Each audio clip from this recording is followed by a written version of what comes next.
राजनीतिक पार्टियां घोषणा पत्र में वादे कर देती हैं, मगर चुनाव जीतने के बाद उन्हें लगता है ये तो वादा था, वादों का क्या। ये जो बैठे हैं ये होम्योपैथ और यूनानी के डॉक्टर हैं जो पूरे राजस्थान से आए हैं। 2016 में सरकार ने इनकी भर्ती की थी। कांग्रेस सरकार ने वादा किया था जन घोषणा पत्र में कि जो भी संविदा पर होंगे उन्हें नियमित किया जाएगा, मगर अब तक वादा पूरा नहीं हो पाया है। हालांकि जो कंप्यूटर शिक्षक थे वो प्रियंका गांधी के पास पहुंचे और अपना संविदा भर्ती का जो मामला था उन्होंने रद्द करके परमानेंट करा लिया, मगर ये जो डॉक्टर हैं ये अभी बैठे हुए हैं और इस तरह से मांग कर रहे हैं, प्रदर्शन कर रहे हैं। क्यों मांग कर रहे हैं आप लोग?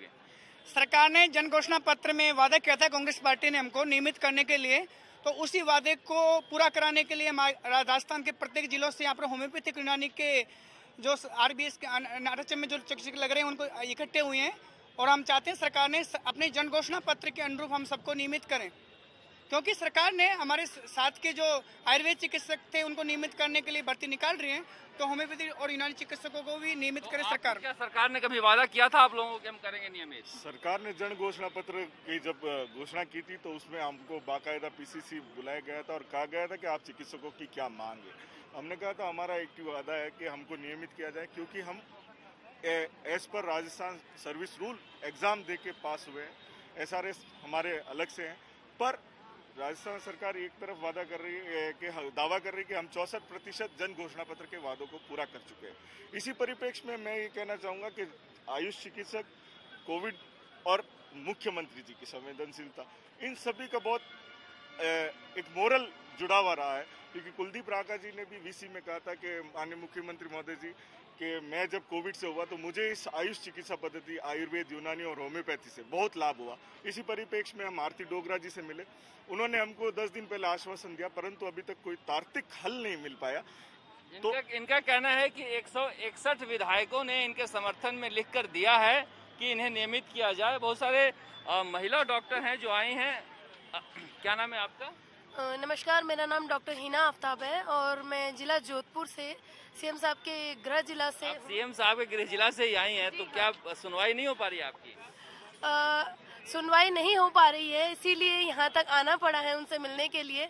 और एक उनसे गुजारिश करना चाहूँगी सीधा संवाद आपके थ्रू कि हम लोग ने 5 साल 6 साल का जो ये संघर्ष किया है, काफ़ी वेदनाओं से गुजरते हुए, संविदा अपने आप में एक वेदना वाला वर्ड है, और आयुष, आयुर्वेद, होम्योपैथ, यूनानी, पिछले 2 साल को देखा जाए तो पेंडेमिक के अंदर अगर एलोपैथी से हम नहीं ठीक हो पाए हैं तो आयुष जो मेडिसिन हैं उनके द्वारा कोविड मरीजों को रिकवर किया गया है। ये सारी मीडिया जानती है, सारा देश जानता है, और हम आयुष चिकित्सकों ने ज़मीनी लेवल पर काम किया है।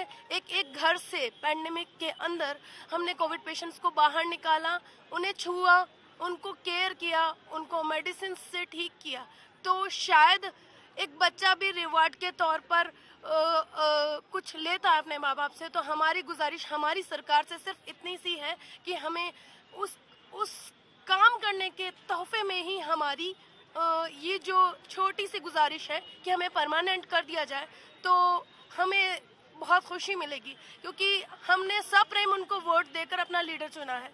तो हम इन सब से परे होकर, क्योंकि मैं एक औरत हूँ, एक लेडी डॉक्टर हूँ, महिला के लिए बहुत मुश्किल होता है।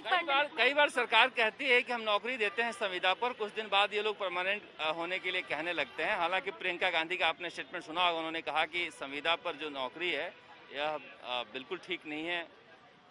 देखिए सर, जब आदमी बेरोजगारी कहाँ तक है, आप खुद देखिए कि पहला आदमी क्या चाहेगा, घर में रोजी रोटी चाहता है तो क्या करेगा। एक बच्चा है जो डॉक्टरी का सपना लेके आता है, सरकार ने ही तो वो कॉलेज खोले हैं।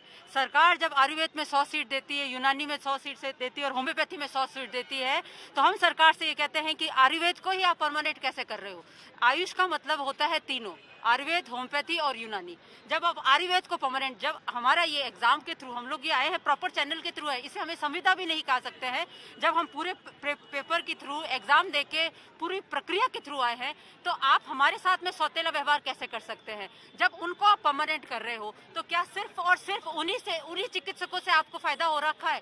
तो ये सौतेला व्यवहार कैसे? जब कॉलेज आपके वो है, चिकित्सक वहाँ है, आपकी ओपीडी इतनी चल रही है, तो आप हमारे साथ में सौतेला व्यवहार क्यों कर रहे हैं?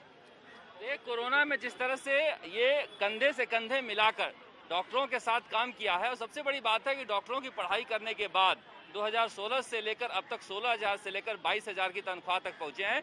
22,000 तो आजकल चतुर्थ कर्मचारी को भी नहीं मिलता है, और इस स्थिति में ये डॉक्टर काम कर रहे हैं।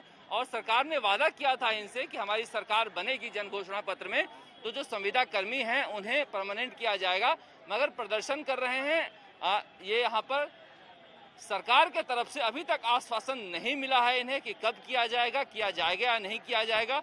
हालांकि सरकार कह रही है कि हमने जन घोषणा पत्र के ज्यादातर वादे पूरे कर दिए हैं। कैमरामैन शर्मा के साथ शरद कुमार, जयपुर।